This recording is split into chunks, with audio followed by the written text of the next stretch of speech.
It was nice to have Minister Yeshai on my left. I'm deeply honored to be here, and because of our limited time, I'm going to speak in an outline form. I want to make 10 points. The first point is the time has come to finally recognize the streams as the gatekeepers of the Jewish people. The current situation is alienating Jews into Tfutzot. Conversion is significant for Jewish continuity in the diaspora.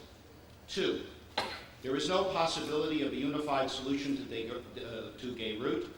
I want to emphasize that if we had any doubts in the past, it is now clear that even without reform and conservative, Orthodoxy has no unified solution to Geirut, and the sociological and political reality in Israel is clearly indicating that within the Orthodox camp, it's the Haredim that will be dictating the script, and they are repeatedly nullifying and challenging more moderate and inclusive Orthodox conversions.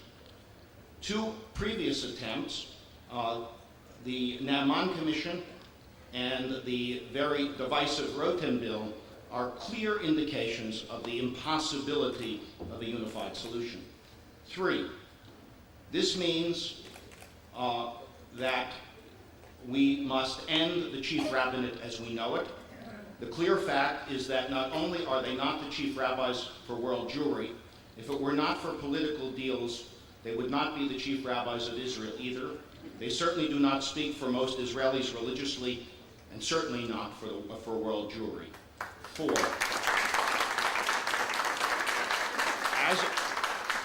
as in the Tfutzot, we have found ways to cooperate.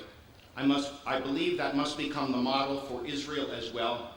We are one people, even if there is more than one way to enter it. 5, we share a common fate.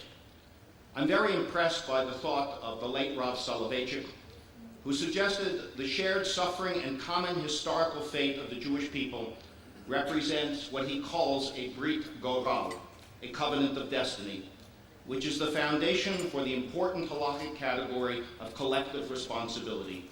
Kol Yisrael Averim Zeh Bazeh.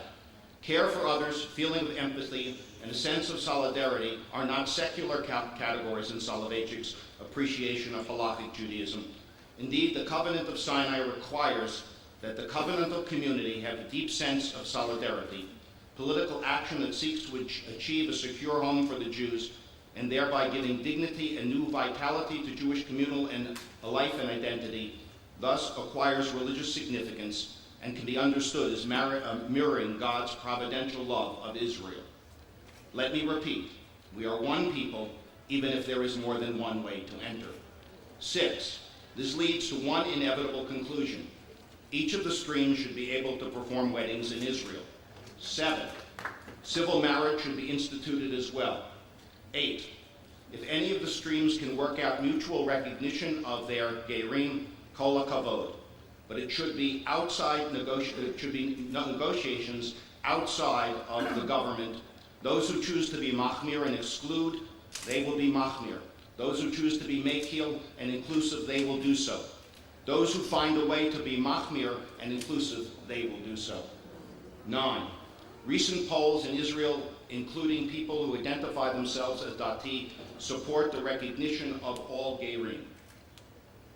Torah cannot and should not be used as an instrument of coercion.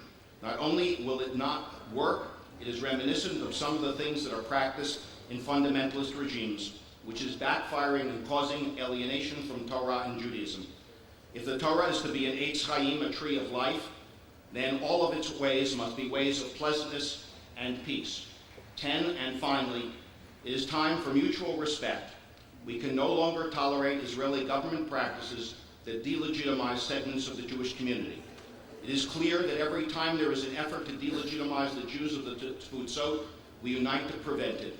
With so many who want to delegitimize Israel, and with the rise of the new anti-Semitism, as described so brilliantly yesterday by Rabbi Sachs, why do we want to exclude those who wish to share our destiny and our fate?